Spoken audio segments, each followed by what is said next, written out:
Jew. These are people of color. That's why I told you there's the hijack with the whitewashed images. The settlers named the place where they first made landfall River Jordan, or the Jordan River. Present-day Cape Fear River. All right, this is the area. We would advance the same reasoning for Hernando de Soto's a Sephardic surname. De Soto, Hernando de Soto, a Sephardic surname. He's also a Sephardic Jew. Remember Hernando de Soto? We got the video recently, how he went up in the Tolomeco temple. It was full of pearls with all his Moorish soldiers too.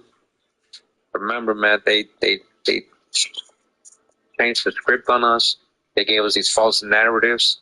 And this is the genealogical history of these people. If you really study their family's ancestry, De Soto, Leon, what these people really were, you see that these were Sephardic Jews and Muslim Moors, a lot of them. These original Spaniards and colonists.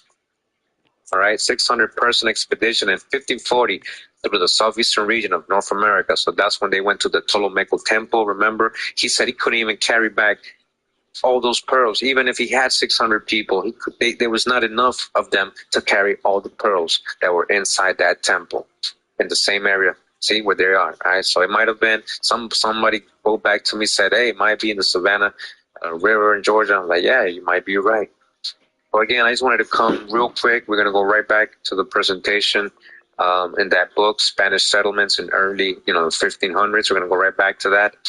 And I just wanted to show you guys that Leon, because we're going to be talking about him, is not going to mention any of this in those books. It's not going to say nothing about him being Sephardic or him bringing up Moors. That's why I wanted to come here first and get this new information in here, right? So we can get a clearer perspective of who this Leon guy and who he might have also in this 600-person crew of the ship, right? Moors and Sephardic Jews trying to escape the Catholics, all right? All right, so remember, why are we even talking about 1619 and first so-called African slaves when we know in its recorded history that the Spanish had settlements in the United States way before the English in 1607, 1619, whenever they brought their so-called slaves. And they have recorded that they also brought up so-called Negroes. All right, so who was first? All right, so we can throw that out the window. What you talking about, 400 years?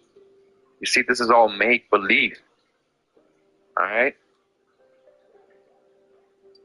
So the book is called Spanish Settlements Within the Present Limits of the United States from 1513 to 1561 by Woodbury Lowery.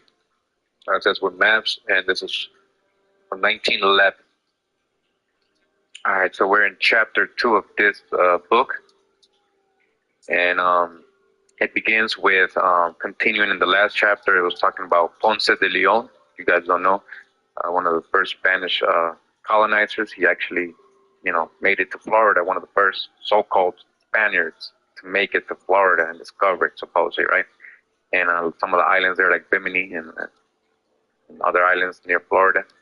So it says here, sterile, as was the result of his expedition and the acquisition of gold and slaves. So he was trying to get gold and slaves because he had heard of the Fountain of Youth and gold and all these legends of Florida, right? Remember, Ponce de Leon, all right? And so he wasn't able to because they kept fighting him. They kept him, even though they were getting slaughtered by their canyons and guns, they were still fighting them. They weren't able to, penetrate the land. So it says, Ponce nonetheless determined to secure possession of his new discovery. Proceeding at once to Spain, he obtained through the influence of his old friend Pedro Núñez de Guzman a second patent, dated September 27, 1514, much more explicit than the first, confirming his title.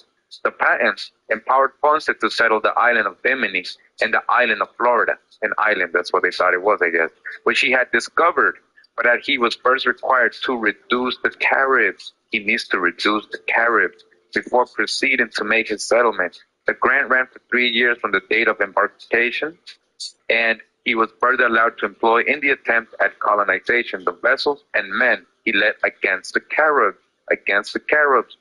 All right? As soon as there should be no further need of his presence, the patent authorized him to build dwelling houses, towns in the island, such as are built in these kingdoms, and even specified impart the details of their construction. It also renewed the command that no one should seek for slaves within his islands without his consent. So don't come looking for slaves here. Where? In Florida and Bimini?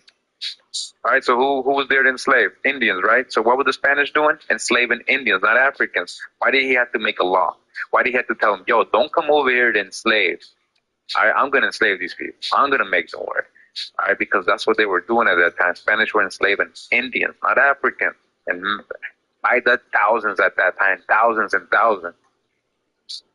All right, so now look at what Ponce is going to say. All right, and I've been telling you that the Spanish had a type of similar system as indentured servitude. They called it encomienda.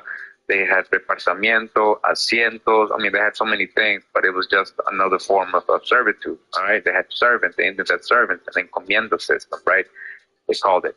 Now he says here Ponce says should require of the caciques and Indians in said islands, in the best manner that they could be made to understand that was said to them, in conformity with a requisition which had been drawn up by many learned men, that they should come to the knowledge of our Catholic faith, to obey and serve as they are bounden. And you shall have written down by 2 or 3 scriveners, if they obey, and before as many witnesses and trustworthy persons as shall be there, that it may serve as our justification. And if after the above procedure they seek not to obey the contents of said requisition, in such case you may make war upon them and enslave them. But if they obey, you shall treat them as best you can, and shall seek in every possible way that they be converted to our holy Catholic faith. And if after having once rendered obedience to said requisition, again in Spanish is called requerimiento. Now they're talking about, and I mentioned this in the other videos, that when the Spanish got there, Columbus and all of them, they had this kind of, they had this document, this legal document they read out. It was called their requerimiento, that they read out to the Indians in their language, right? So they would say, you have to accept, the Catholic Church, you have to accept Jesus and the kingdom and serve the queen and king, and you have to do it, or else we will enslave you and take all your land